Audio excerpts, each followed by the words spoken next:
Okay, here we are at Rose Hill Cemetery in Bloomington, Indiana for our very first video blog for a walk through the tombstones. This cemetery was established as Rose Hill Cemetery in 1892, but was originally established in 1819, as the graveyard. This area up here that you're seeing now is the old Spencer addition, and is the oldest part of the graveyard. This is where we're going to be videoing first, taking a little walk through here. Now today they are doing a limestone history tour, so you may see a few people in the background. It's okay. All kinds of different styles of graves here. This is called a garden cemetery. Because of all of the different flowers that are planted around all of the graves. Most of these ones that you're seeing right here, these are peonies, the Indiana state flower. They've already done their blooming for the season and it's over. But almost every single grave has a wide variety. Down here, I'll zoom in a little bit. Those yellow flowers you're seeing down there, those are all daylilies planted around various graves. Alright, we're going to take a little trip up here. You can see all these different graves. This is Everett Corey, the son of J.M. and E. Corey, born January 4th, 1864, died February 6th, 1889. I think I got an odd fellow. Maybe. Yes, my young daughter is right. The three linked chains and the IOOF, International Order of Oddfellows. Orlando B., son of J.M. and E. Corey. Orland. He was an odd fellow. The International Order of Oddfellows was very much like the Freemasons. They had their own society and meeting buildings all over the state of Indiana. In fact, there was a big Oddfellows group here in Bloomington. Their office was located in Clear Creek. It's now an antique store.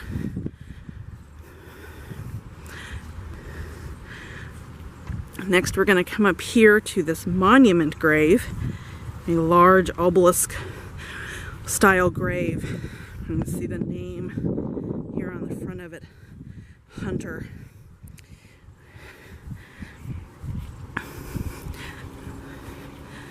You can see the carvings. This is a marble grave for Morton C. Hunter and his wife Martha Adeline Hunter. He was a general in the Civil War. He was born February 5th, 1825 and died on October 25th, 1896. There's a lot of history surrounding his service, and there's a lot of people buried in Monroe County who served in the Civil War under him.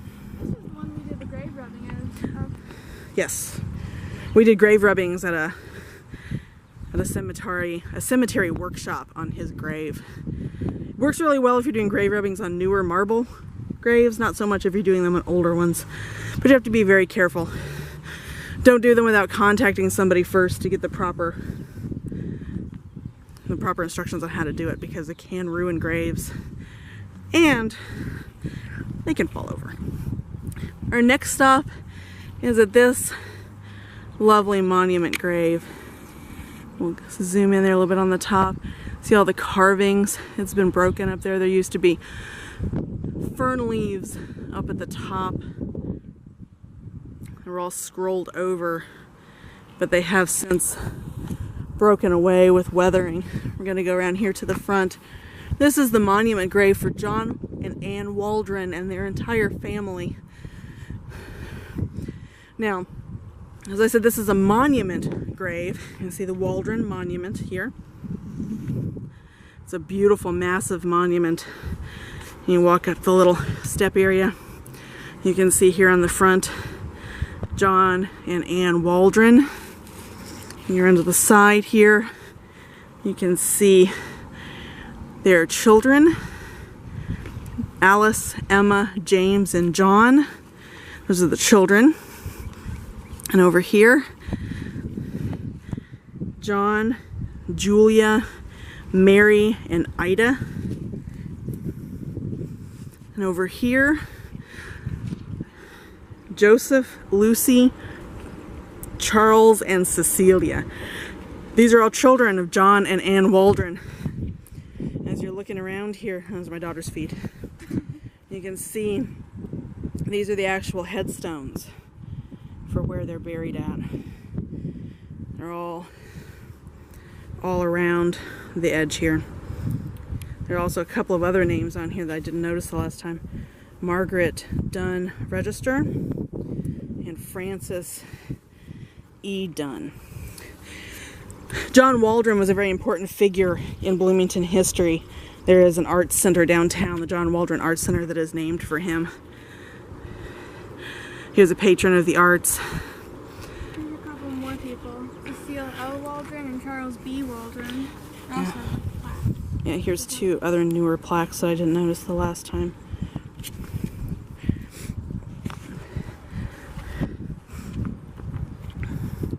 Now we're going to head back this direction, which is a little bit of a walk through... Oh, the sun went in. It was getting kind of hot out here. We're going to take a little walk here through the old Spencer addition. And this was the addition that was first placed here in 1819 when it was known as the graveyard, before the County Cemetery Commission took a hold of it in 1868. This was maintained by a group of ladies who wanted to make it a nice place for families to visit, a place for reflection and remembrance. So this area also contains some graves that were moved here from when the Monroe Lake Project took place in the 1960s. There are some graves from some of the outlying cemeteries here. But the one we're going to right now is one of the older graves here. See, it's another obelisk-style monument grave. It's this one right here, right in front of us. Now this side here is all in Latin. I'll let you take a look at that. This is the grave for Andrew Wiley. He was the very first president of Indiana University, doctor in divinity and first president of Indiana University, who was born April 12th, 1789 and died November 11th, 1851. His grave is surrounded by orange daylilies. And this is his wife, Margaret Ritchie Wiley, widow of Dr. Andrew Wiley, September 8, 1791 to February 16th, 1859. He has a lovely house here in town. It's known as the Wiley House. It's on 2nd Street. It is open as a museum and owned and operated by Indiana University. After Mr. Wiley's death in 1851, the house was given to his cousin, Theophilus Wiley, who was also buried in the cemetery, though I'm not exactly sure where at this particular moment. He may be further over in this direction, but I'm not 100% certain. Here is the grave, however, of William Wiley. There's a son. He was born in January of 1816. It looks like he died in March of 1835, so he was young.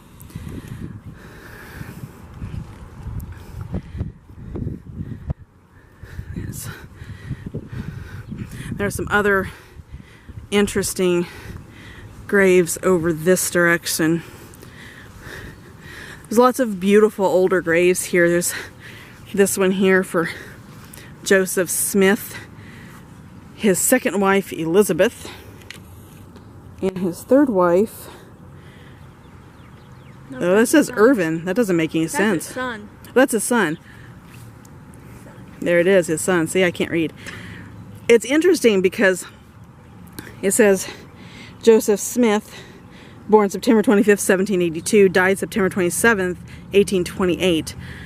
Number 2, Elizabeth, his wife, born December 25th, 1782, died March 2nd, 1846. And then number 3, Irvin M., is their son, born June 20th, 1822, and unfortunately he passed away on August 1st of the same year. So therefore, I guess Elizabeth probably is his only wife, instead of being a second one. Sometimes you see them marked as second wife. Here is a grave for Reverend J.C. Warrener, his wife Melsenna, and their daughter Harriet. Harriet, unfortunately, was only approximately a year old when she passed away. He served in Company G of the 31st Indiana Volunteer Infantry in the Civil War, and, as you see by the symbol there at the top, he was a Freemason. Freemasons did a lot of work here in this county.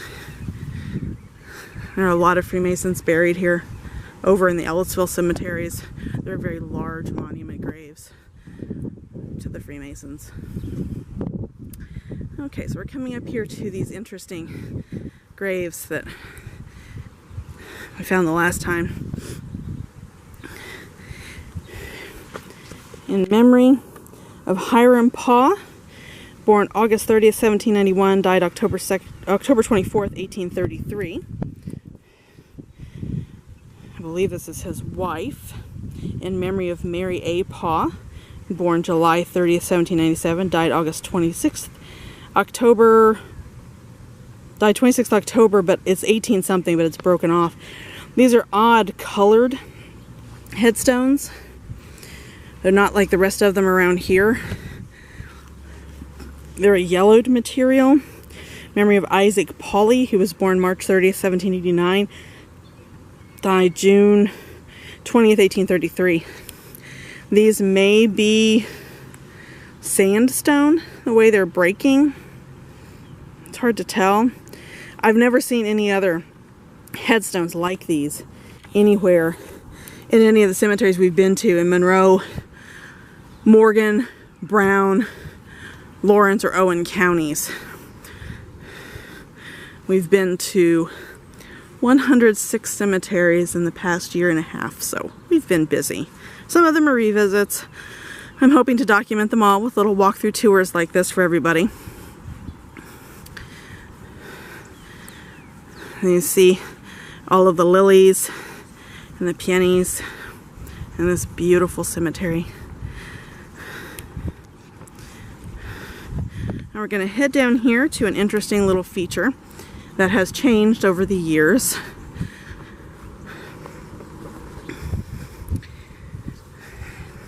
So we're going to, in 1868, as I said earlier, this cemetery was handed over to the city. It was no longer called the graveyard, but became known as the city cemetery. And the city cemetery was being maintained by the county at that time, the county of Monroe. This area up here, which we're going through the old Spencer edition, became known as such in 1868. In 1892, because vandalism had become a regular thing in the cemetery and nobody was really taking care of it, there was no regular groundskeeper and no daykeeper. And the Ladies Cemetery Association, a civic group, created the City Council Cemetery Committee, and they decided to beautify the city grounds. They began raising funds for improvements. They expanded away from this old Spencer edition into this section down here that's beyond the road. You can see there's a little road there, a little path through the cemetery. That goes on to the Spencer Edition, which is still an old section of the cemetery, but is newer. In April 1893, there was a gardener's cottage built here, and they had a little greenhouse where families who had people buried here could come and, oh, there's a pretty little dove joining us for today. Family members could come get roses, plant roses, or just pick roses to put on graves.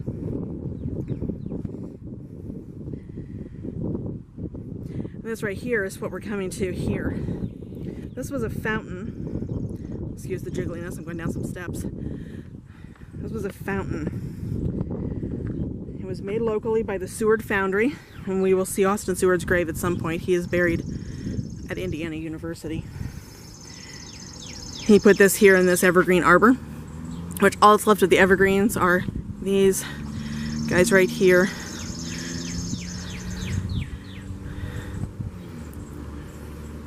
There's several beautiful evergreen trees.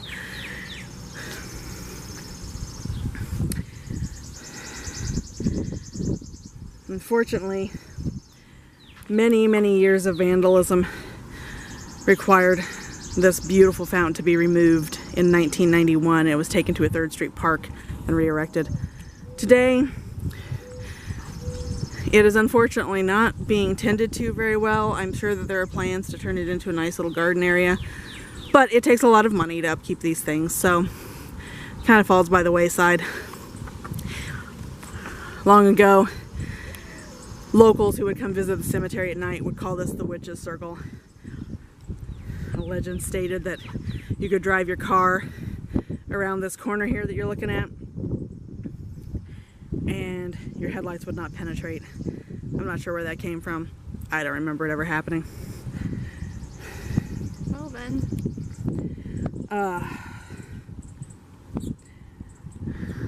So then if you cross over here, this takes you to the Spencer Edition, which once again has beautiful monument-style graves, smaller graves, family plots. You can tell all the little family plots, well actually large family plots, because they have these nice little stone walls around them.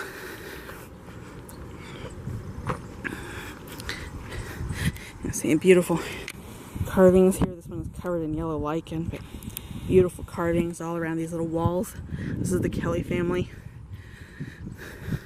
What we're coming to right now is this one here. This is a newer monument. You can't really read it. Oh, there you go. These are people who were lost on the Titanic. And it says in large letters J.B. Crafton at the bottom. W.S. Curry, Mary Edna Curry, and Mabel W. Curry.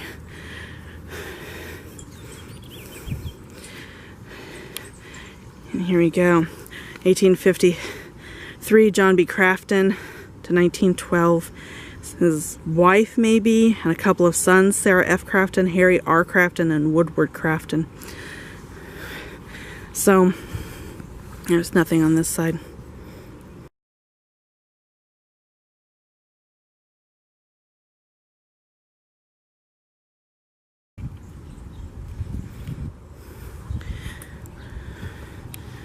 This is the Spencer Edition.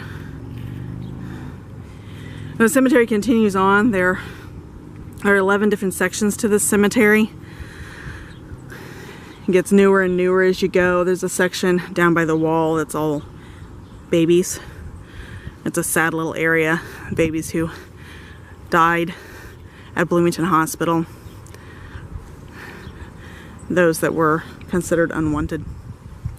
You'll also find graves here of Hoagie Carmichael, famous jazz musician. He is buried down in Section H, which is a good long walk from here and in this 90-degree heat.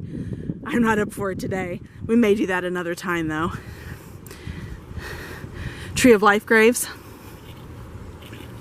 These are beautiful graves. This is for Thomas Howard. Born 1832, died 1870. He was possibly, well, there's a symbol here. FCB. He was a woodman of the world. That was a kind of, let's see the leaves. The Woodmen of the World were a philanthropic organization, much like the Knights of Columbus or the Freemasons. You can usually tell their graves because they have that symbol on it, and some of them have specifically Tree of Life graves, some of them don't.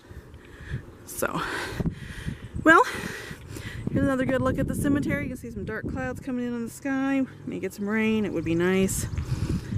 Alright, I hope everybody's enjoyed your first video blog for a walk through the tombstones. I hope to come back sometime and do another one, maybe some of the newer graves and some of the more famous graves.